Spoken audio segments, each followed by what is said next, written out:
Vamos neste exercício representar as sombras própria e projetada de um cone oblíquo com a base assente num plano horizontal.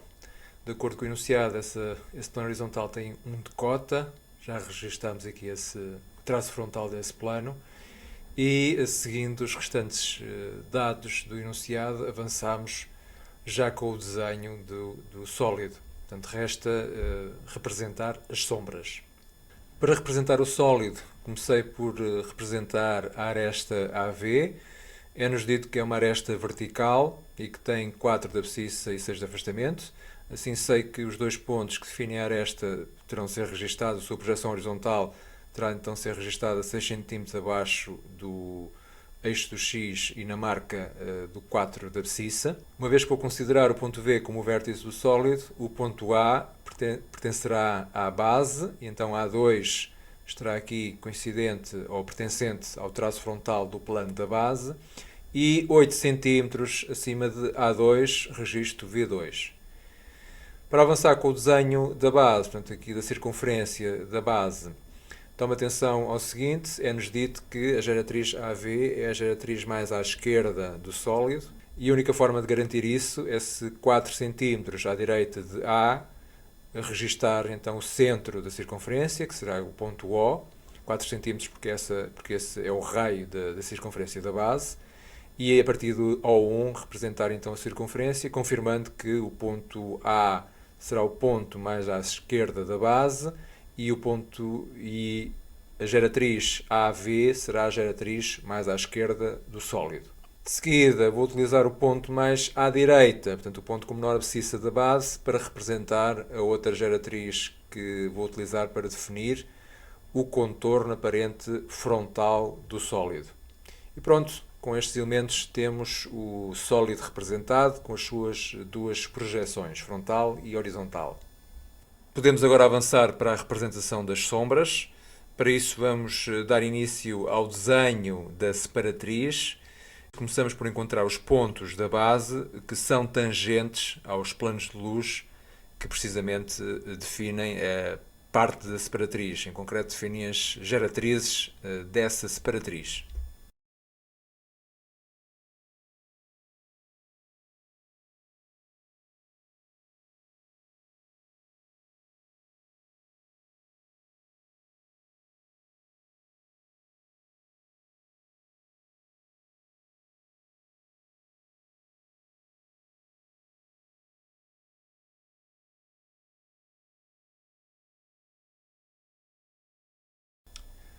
Representamos então a reta D com a direção luminosa a passar pelo ponto V, portanto por V2 passamos D2, por V1 D1.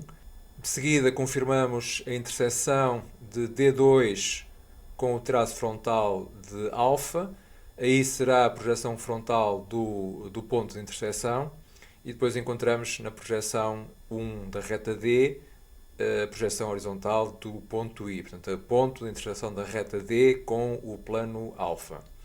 Ora bem, o ponto I pertence ao plano da base, portanto, pertence ao plano alfa, e podemos avançar para a representação dos pontos de tangência que nos vão permitir definir a separatriz.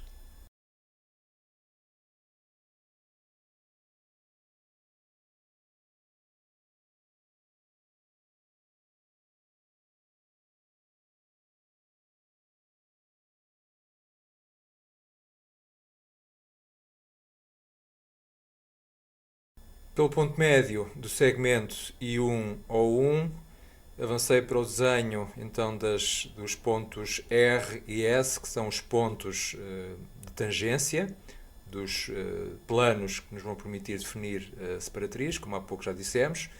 E a partir do ponto R vou representar a primeira dessas geratrizes que pertencem à separatriz, e de seguida vou fazer o mesmo pelo ponto S. Confirmar que a separatriz da geratriz, definida pelos pontos S e V, coincide com a geratriz de contorno aparente aqui na projeção frontal. A separatriz é assim definida pelo ponto S, pelo ponto V, pelo ponto R e depois pelo arco da base que está definido entre o R e S, aqui nesta parte de maior afastamento da base.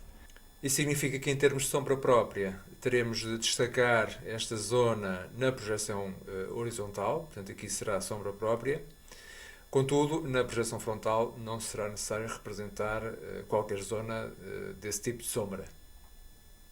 Para desenhar a sombra projetada, vamos precisamente dar especial atenção aos elementos da separatriz e assim vamos determinar a sombra do ponto V, as sombras de R e de S, e uma vez que uma parte da base também pertence à separatriz, vamos procurar também a sombra do centro, de forma a conseguirmos representar a sombra desse arco que pertence à separatriz.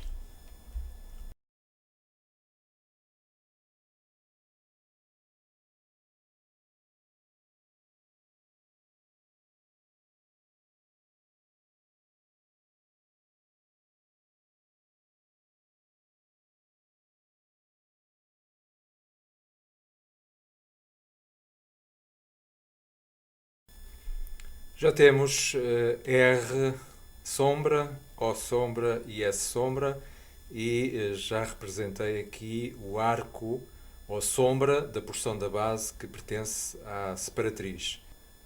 Resta-me avançar para o desenho da sombra das geratrizes da separatriz e, nesse sentido, já percebi que vou precisar de encontrar, para além da sombra real do vértice, a sua sombra virtual.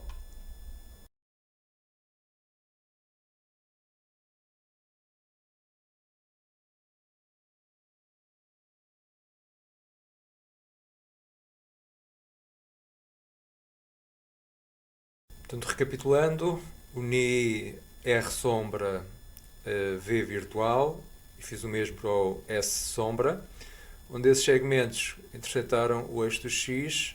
Estes dois pontos serão os pontos de quebra e a partir dali desenho então segmentos a unir ao V sombra. Pronto, eu azul tenho neste momento destacada a sombra da separatriz. E nesta imagem final já temos a mancha da sombra própria e a mancha da sombra projetada já representadas e o contorno da sombra projetada destacado, incluindo as suas invisibilidades. E temos concluído o exercício da representação das sombras de um cone oblíquo de base horizontal.